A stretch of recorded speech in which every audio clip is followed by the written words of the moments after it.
Hello and welcome to Collector RC. Alright, as you can see here, there's a new body on this thing.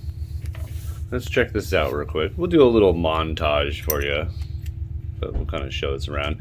So, you know, hopefully I did the montage first and then now I'm talking about it. We do have the top off because that way we can access the battery. You can see up here, it's going to take that in and out or unplug it.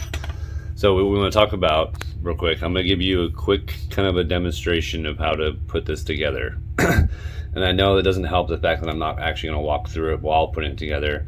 I did it ahead of time because, well, I didn't know and there's no instructions. So I tried to find a YouTube video or something, an instructional video maybe that somebody had done, and I was unsuccessful. If you happen to know one, go ahead and post a link in the comments. That'd be awesome to kind of help other people. But what we're going to do here, so this is the Betty. Pretty much it's stock. There's a few things that are on it, like the links are upgraded, of course. It's got some extensions on it. Other than that, it's pretty much the same. So when you get this, you're going to get a whole bunch of screws and different sizes. You get all these kind of guys here, not the dark ones, but you'll get those, some longer ones, those. You'll even get some little like brass washers, some other screws here you'll see, and then some that we've already mounted on here. You can see down here, and then other ones here. You also get these bars that you'll see, and so we're going to tell you first about those. So you go ahead and lay all your pieces out and how you're going to put together. A lot of it's kind of common sense. You can kind of look at the pictures I have, and you can tell where there's a bar that goes there, there's a bar that goes here, all that kind of stuff. But what you'll notice with the bars, and just to help you out, the top ones here have smaller, these little holes here, they're smaller than the bars that you're going to end up putting down here, which mount that tray that's in the center.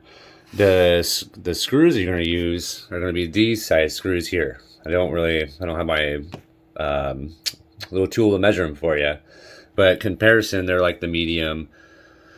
They're a little bit shorter than these guys. Obviously these guys are the long ones. A lot of these other screws are to so when you're doing the rest of your like components, you can go ahead and switch them to stainless. So they just give you a bunch of other ones. So you can switch your stuff. So anyway, so just notice that the top bars, these bars here, have the smaller holes. You'll see the differences. The larger ones are going to be the ones that you use to mount this tray that goes in here that your battery and ESC go on. The screws that go in there are going to be they're recessed. So you'll see they're the shortest of the screws you'll get out of the bunch of screws here, and they kind of have a recessed top to them. They're pretty noticeable. They're bigger than the other screws. They also have a different head compared to any of the other screws in the bunch. And those are the ones we use for that. Anyway, so you'll do that. Now remember, don't put your top on yet, and don't put your other plate on yet until you have everything else already set up and lined up. You're gonna need to be able to see all that kind of stuff first. So you'll start off down here. It lines up pretty easy. You can see here where the holes are that way. And remember, this is for the Betty. So you can see there, and this is the front to the back, but just kind of give you a little show. You see where all the screws are at placements. This is going to mount your little shelving for your transmission. You can replace those with the stainless screws or use your stock. It doesn't really matter. But you'll have a bar that goes across here, and you'll have to kind of mess with this depending on if you're going stock. This is pretty much where your placement will be. You can kind of see where that's at there. And where that's at there. You can always pause the video if you need to. Your shocks will mount here, but you'll notice that if they don't come with nuts. So your shocks, what we did is it comes with 2 extra of these bars. And I'm not sure if that's what it's intended for, but we put the shocks mounted in through the bars to hold them there because we didn't have nuts on hand. We did that for the front and the rear here. But you'll see that, so 2 of the bars get mounted to the back here, 1 bar to the front here, and then you're pretty much good to go. And then you just kind of mount everything you need in there.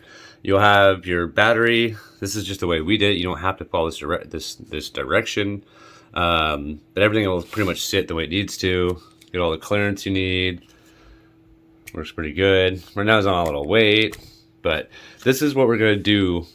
I hope that helps, by the way. I know I'm not the best when it comes to explaining especially when things are already built. because I say a lot. But anyway, I really do hope that helps. So this is ultimately going to be the conversion build that we're doing with the new upgraded motors, and we're still waiting for a couple more motors, and then we'll go ahead and go through the videos and testing all those out. We'll do some 3D printing to convert and get some bigger motors to fit inside this. So everything you see here stock is just so we can show you how to convert this particular body to the stock version of your 24. So this is what it looks like. I mean, it's pretty sweet. I really like it. When you have the top on, it's even better. I wish there was an easier way to get to the top or get to your battery. You know, you do have to kind of remove the top every time you want to do to release it through this mount. You could reverse it and have your AC up here, but then you know, more in the elements. That's what this video is. Just kind of walk you through this particular body, and we'll post a link. I think it's an Amazon link in the descriptions for you if you want, if you're interested in it. It's pretty cheap. I'd say worth it to mess around with. You notice, you can see, let's look at the stance here sideways. It does leave some things exposed, so you might want to think about, just be aware of that. So know that your rear end here is a little exposed. So you might want to like a little skid plate back there, and then your front, your servo is kind of exposed. It basically makes your bumper. So if you're just going to crawl and go slow, it's no big deal, but just something to be aware of. All right, thanks for watching. Bye.